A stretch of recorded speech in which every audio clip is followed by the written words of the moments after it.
So if you're thinking your inner dialogue is tiring you out, is causing repeated issues in your daily life, especially relationships, especially dating, and it's having an impact on your ability to have deep connections with people, then I definitely want you to listen to this live, okay? I am going to be sharing with you how our thinking impacts our relationships, as well as looking at how we can begin to change how we think. So, just so that you know, I'm sure many of you do, and I'm sure plenty of you don't, but since the age of 23, so that is now well over 10 years, I started working in a prison and I was delivering cognitive behavioral therapy interventions. So groups supporting people to change using CBT. This continued throughout all of my 20s, working with people in some format to change their lives using CBT. So really looking at their thinking patterns. And I remember being sat in a very specific client session, bearing in mind, like I say, I'm now 35, so I have seen the work that CBT can do, and I can see how our thoughts are when we don't do this inner work, particularly if you have an insecure attachment. So in this particular session, I really do remember thinking, like, I just remember noticing people don't like themselves. I remember it clear as day having this moment where I just thought, the people that I'm working with, the people that I have been working with, they don't like themselves. And it's one of the first patterns that I really hit home, is the way that people criticize themselves, the way that you are your own worst enemy. And who can relate to that? Right? Especially if you have insecure attachment, our thinking patterns tend to be very negative about ourselves, about our value in the world. They're negative and about relationships, about what you expect from others, how much you trust others to show up.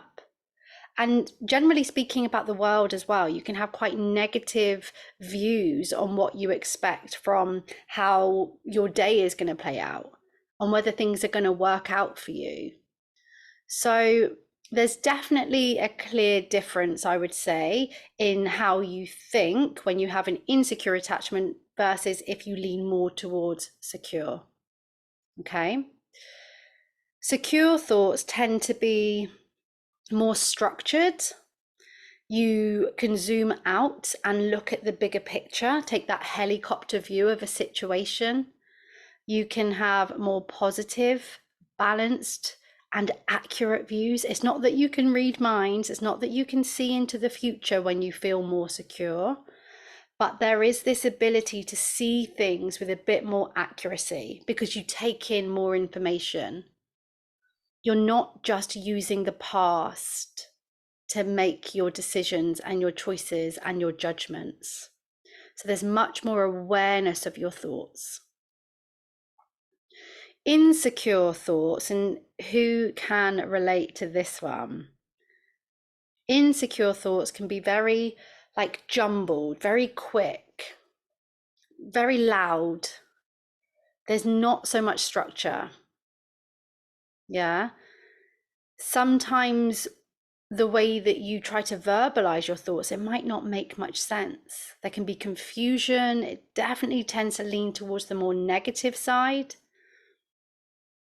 making quite harsh and extreme meanings attached to a situation. And they're often not accurate. Yeah, so you often are expecting the worst. You're often using the past to, I've got to change my hair there. You're often using the past to make decisions about a current situation, about a current person. And particularly with attachment, you're very insecure about love. You see yourself through such a specific lens that's usually around not being good enough. We fall into certain patterns, particularly when it comes to being in relationship with someone else. That pattern might be worrying about them. That pattern might be thinking that you're not good enough, that they're going to move on, that they're going to cheat, that they're going to ghost. And the thing is you'll take the situations that's going on and your thoughts will match that, and you'll create more and more and more. My goals, what I help people with when it comes to thought work, and this is one of the skills. This is the third skill inside becoming secure.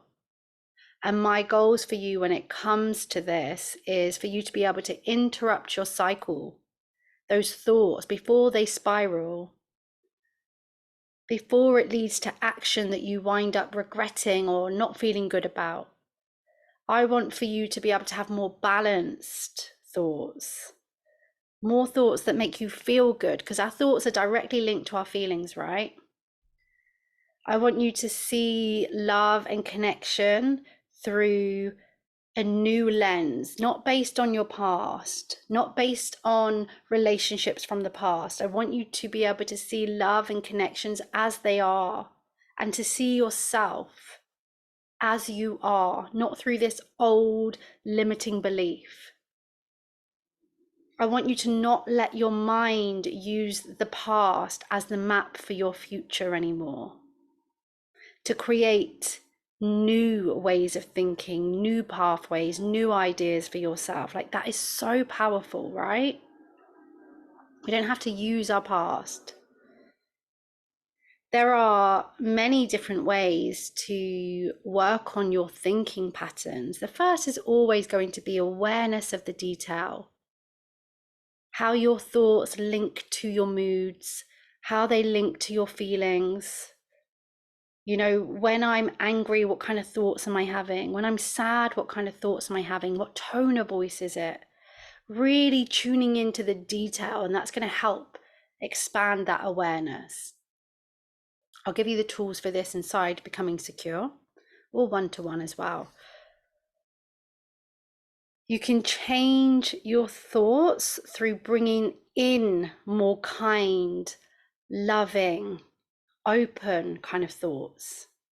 It's not just about getting rid of negative thoughts. It's not just about stopping thinking things. Bring in the good, notice the good, and you are going to have to be intentional with that. You really are. Make it a choice each day.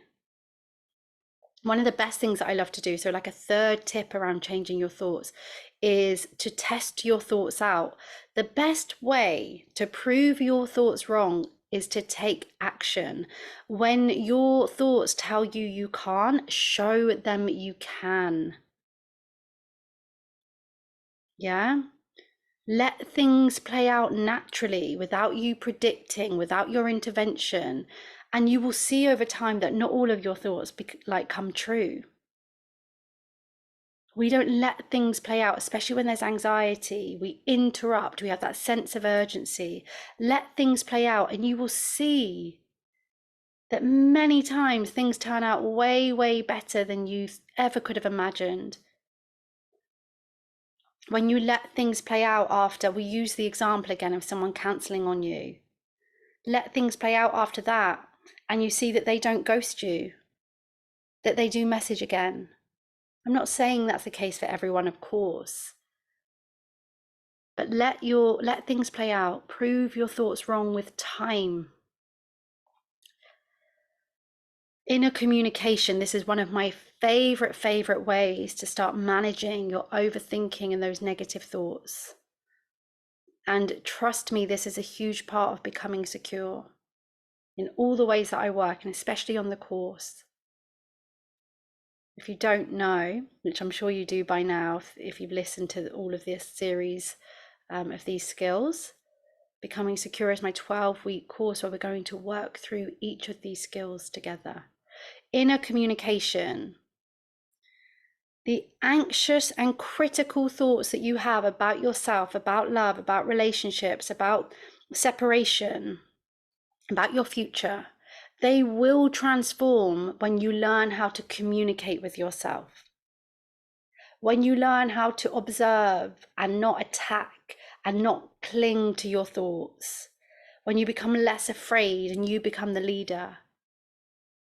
Inner communication is such a great way to change the way that we think.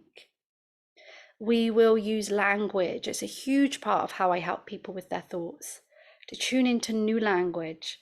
And you can also have fun. Yeah, so another way to help your thoughts is to really connect with nature, play, gratitude, grounding practices. We can have so much fun, to listen to motivational background meditations and manifestations. There's so much fun to have as well. Your opportunities to change the way that you think are limitless. There are so many ways that I'm going to teach this skill so that we can find what works for you. All you have to do is be the one to show up, because with your thoughts, they will go back to old patterns if you don't put in that conscious choice. So we have to plan how you're going to do that, right? Let me know in the comments which of these tools and strategies that already work for you and which ones you want to try. If you want to work through this with me as your coach, then you're welcome to come and do that for May, June, and July. Over those 3 months, I'm going to be teaching these 6 skills to becoming secure. I've absolutely loved being here this week, going live with you guys, showing up, having these conversations, because they're such important conversations. And I'm going to come on and I'm going to talk about the next 3 skills from Monday. The next 3 skills, we are going to be looking at understanding parts. That's the inner child, that's the inner critic, the anxious parts, the avoidant parts. Then we're going to be looking at resilience, the getting back up and going again. And then we're going to be looking at you expanding your potential, because you have so much to give and your attachment style can no longer interfere with that. Okay. But I won't be going live over the weekend to talk about the skills. There is a new podcast out on Sunday, so I'm really, really excited. So you can watch my stories and look out for all of that. All right. I'll be on my stories over the weekend, and I will see you on Monday to talk about the 4th skill inside becoming secure.